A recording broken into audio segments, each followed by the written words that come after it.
Hello everyone, welcome back to channel 72, welcome back for another video on the channel. We're back for the first of a brand new series here on the channel called Scores on the Bloody Doors. A little bit more about that to come later on. Just a massive thank you to everyone who has supported the channel over the last couple of weeks.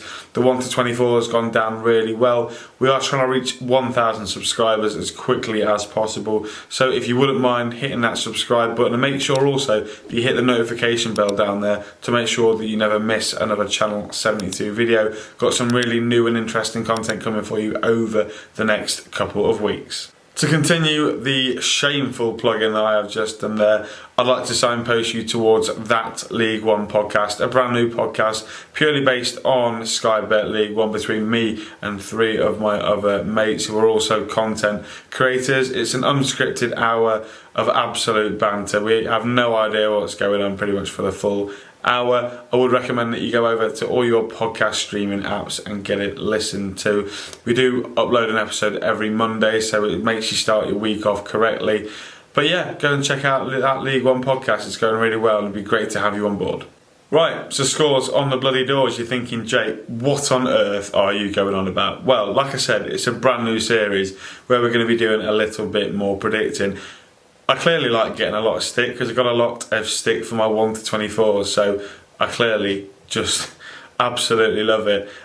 So the way this is going to work then, we're going to take 3 fixtures from each of the 3 divisions, so 9 in total, and we're going to go into a little bit of depth on those fixtures and we're going to predict the upcoming score. Now, throughout the course of the season, we are going to have special guests on, so faces that you might recognise, some voices that you might recognise as well on the YouTube scene and on the podcasting scene. So yeah, we're going to do 1 point for a correct result and 3 points for a correct score. So if you guys want as well, which I'm probably pretty sure you will, we're going to introduce forfeits. So people that don't do very well in these predictions, please do let me know some forfeits in the comment section down below. That would be great to see what we can get people to do. Also, if you want to play along, please feel free to do so. Again, use the comment section to put your score predictions down below. Now, just to let you know that I have selected these 9 EFL games that I am covering today purely at random. If I don't, the teams that are being covered today won't be covered next week. So if you are a supporter of a team that doesn't get covered today, don't stress, we will cover your team in the coming weeks. So without a shadow of a doubt, shall we crack on? Right then, first game of the Sky Bet Championship that was pulled out of the hat at random was Huddersfield Town against Leicester City. Firstly on Huddersfield, obviously they went down to Argyle on the opening day and were defeated by 3 goals to 1. They didn't look too impressive going forward. Karoma looked okay, Rodoni looked alright at best. I don't think they're going to create many chances going forward this season. I really do worry about the attacking output for Huddersfield. They were a little bit better on Tuesday night against Middlesbrough, albeit in a 3-2 defeat. I really don't think Huddersfield are going to get many chances out of Leicester. They need to be clinical in this game. However, I just can't see them being clinical enough to win it. Moving on to Leicester, I really think they're a fantastic outfit, really. The squad that they've got, I look at the last 2 games that they've played, both wins, 2-1 win against Coventry on opening day. Kieran Dewsbury-Hall was fantastic in that game. And then on Wednesday, against Burton Albion, Kelechi Iheanacho, absolutely unplayable. When they've got players in that squad that can do those sorts of things, they're going to be right up there. Again, they've brought in the right characters. Harry Winks has proved himself at the Premier League and with England before. Connor Cody is a great player off the pitch, as we all know, following England behind the scenes. So, look, and the manager has done extremely well to come in straight away, and the players have really bought into what he wants to do and the style of football he wants to play. So, for me, I can't see anything past the Leicester City win. I'm going to go for Huddersfield Town 1, Leicester City 3. Second game in the Sky Bet Championship then, I've gone for West Bromwich Albion against Swansea City. Now West Brom were formidable at home last season, making the Hawthorns an absolute fortress. They came 5th in the Sky Bet Championship form table at home. Thought they were fantastic under Corberan. This season though, it's been a bit more difficult. They've lost both games in League and Cup, not been too impressed. However, they do still have quality in the team. Now, They're coming up against a Swansea outfit that I really, really rate and I've gone quite big on this season. Michael Duff is a manager that I've seen lots of at Cheltenham and then at Barnsley. I think his sides get better as the season goes on. You look at some of the players that they've brought in, two of them which have made a massive impact. Carl Rushworth, coming in on loan from Brighton, was on loan at Lincoln City, the team I support last season, was genuinely fantastic. Had a really strong debut as well against Birmingham and also kept a clean sheet against Northampton in the week. Jerry Yates getting off the mark in that Birmingham game, massively important for the new number 9. And they've still got the likes of Joel Pirou in the squad, who's going to score between 10 to 15, maybe even 20 goals in the league this year. So difficult really this game to call. However, I do really back Swansea. I'm going to go for West Bromwich Albion 1, Swansea City 2. Third and final game then in the Championship, we've gone for Preston North End against Sunderland. Now, Preston drawn both games within 90 minutes this season under Ryan Lowe. Probably a little bit fortunate down in Bristol to come away with a point, a clear and obvious handball in the build-up to Will Keane's strike. However, you know, Preston, I worry about the squad depth. They've got a good starting 11, however, I'm not too sure how good that depth is going to be. Dwayne Holmes coming in midweek and scoring, that's going to absolutely benefit him. I think he's going to get a run in the side now. Moving on to Sunderland, obviously Tony Mowbray is going to want a response from Sunday's defeat to newly promoted Ipswich. I was impressed with the way that Sunderland play though. Possession wise, they made a lot of passes, lots of shots. But I do think that they're going to struggle. They've not got Ellis Sims up front this year. Ross Stewart was an absence on Sunday. You do worry about the future of him at the football club. I'm going to go for 1-1. I think both teams are going to score, but I think it's going to be really cagey. And Preston don't really concede nor score too many. So, as I say, 1-1. Moving on to Sky Bet League One then. The first game out the hat was Cheltenham Town against Bolton Wanderers. What a game. Going to be really interesting, I think. Now, Cheltenham really timid in the game down at Shrewsbury on the weekend. A 1-0 defeat for them. Didn't think they offered much at all going forward. Shrewsbury were very comfortable. Again, defensively looked a bit of a shambles going backwards.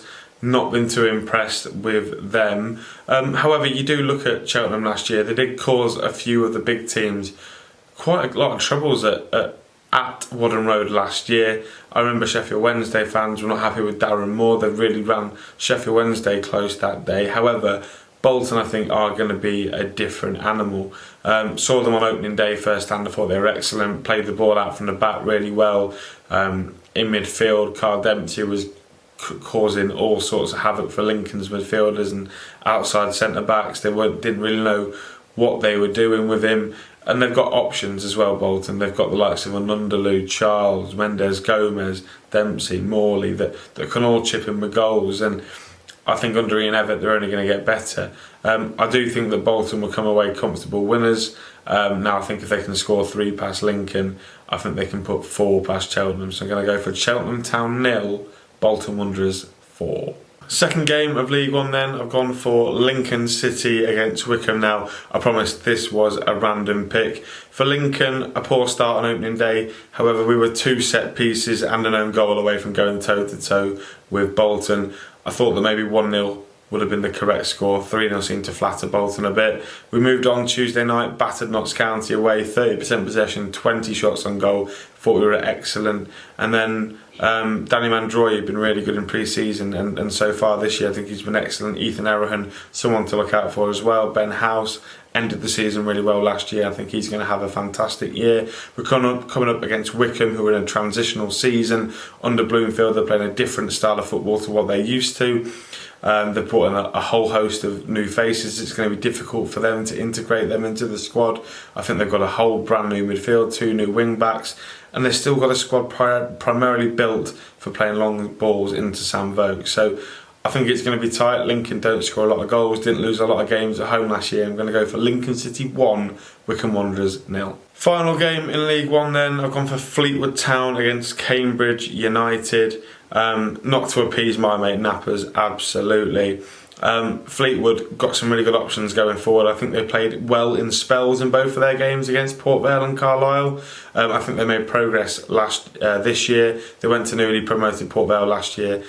got beat 2-1, went to newly promoted Carlisle this year, played the occasion a lot better, came out 1-1 draws, and they probably should have won that game. Promise Amachire had a really good opportunity right at the end. I think Fleetwood are going to be dangerous this year in League One. They had some pretty good results at home last season with Jack Marriott and Jaden Stockley. They're always going to have goals. Whereas for Cambridge, now they shocked Oxford United on opening day.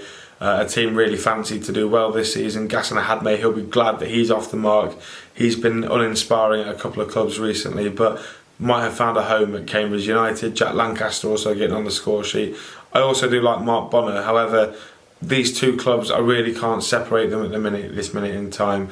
Cambridge will be buoyant after their win against Oxford. Fleetwood will want to get off on the right foot at home. Gone for Fleetwood Town 1, Cambridge United 1. Finally then, moving into League 2, first game out the hat was MK Dons against Tranmere Rovers. Now MK had a really good opening weekend. They went to the home of Wrexham, who had all the anticipation and expectation on them. They come away 5-3 winners. Lecco, fantastic. Moisa, even better. Thought they were fantastic on opening day. And if they can go to Wrexham and win, I don't see many teams that are going to be able to stop MK at all. Really good signings this season under Graham Alexander, a manager who's got promoted out at this level before. I think you'll struggle to find a better pair of wing-backs than Dan Harvey and Cameron Norman. And coming up against Tranmere's 4-3-3, I think they're going to have a lot of space to put a lot of balls into the box for Lecco and Issa to feast on. I think they are going to feast on them. But Tranmere, an uninspiring opening day defeat at the hands of Barrow. I think Barrow did a really good job on them. Not too confident on Ian Dawes at all as a manager. Look, I think MK are going to be good at home this year. They were really uninspiring at Stadium MK last year. I've gone for MK Dons 3, Tranmere Rovers 0.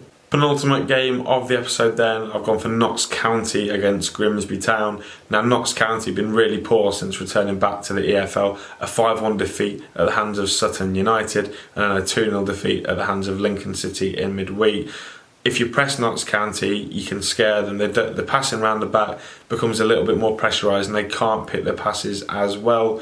They also struggle against physicality. They conceded a few set pieces. However, with quality on the pitch like Macaulay Langstaff, like David McGoldrick, Crowley, Scott, Austin, I think they've got some great players in that squad. And it's their first home game in the EFL. I think the fans are going to get behind them. I really rate Luke Williams as a manager. He's a top tactician, I think. I think they're going to do really well this season. Grimsby, basing this on what I saw in pre-season, really like them. Danny Rose, Charles Vernham, Issa, again, different Issa, but linked up really well against Lincoln as they beat us 2-0. Disappointing opening day draw with AFC Wimbledon. I think they would have wanted to win that, and Paul Hurst, I think, to show ambition, would want to have made a statement win. However, I like Grimsby. I think Danny Rose, like I said, is a fantastic acquisition. I think this is going to go just about in the way of Notts County with the quality they've got in the top end of the pitch. I've gone for Notts County 2, Grimsby Town 1. Final game of the episode then, we've gone Walsall against Stockport County. Walsall were excellent offensively against Blackburn in midweek, scored 3. Yes, they did concede 4, but it's good that they're making chances. They've got a lot of options going forward. They've got Douglas James Taylor, who came in from Stoke. Danny Johnson did really well there last year. Freddie Draper, on loan from my Lincoln City, had a really productive spell at Drogheda United last season. And then Jamil Matt, who's been promoted out of this division a couple of times as well. Look, Matt Sadler as well is a great player, I think, is a great manager, I think he's done really well since coming into the job. Yes, they lost on opening day, but I think he's trying to bring in a new style of play at Walsall. I like the signing of Ross Tierney, he did really well, and Ronan Mayer scored his first goal, really good goal, well taken goal away at Blackburn. As for Stockport, obviously I picked them as my title winners for League 2 this year. I really like the squad they've got. I think they've got lots of options in lots of key areas. I like the signings of Ibu Toure from Salford. That's a fantastic piece of business. They played really well at Hillsborough in midweek. Yes, they lost to Gillingham on open day, were probably a little bit unfortunate to do so, but made up for it at Hillsborough. Yes, they didn't go through, but they put up a real good fight against a championship club. I think this game's going to have goals. I've gone for Walsall 2, Stockport County 3. There you have it then, folks. That was the inaugural episode of Scores on the Bloody Doors. I hope you did enjoy it. Thank you for sticking around to the end. If you would like to put your score predictions for the 9 games in the comment section down below to play along, that would be great as well. Get some debate going as always. But yeah, just please do remember to like, comment and subscribe. Hit that notification bell. Go check out that League One podcast. And until next time, We'll see you later.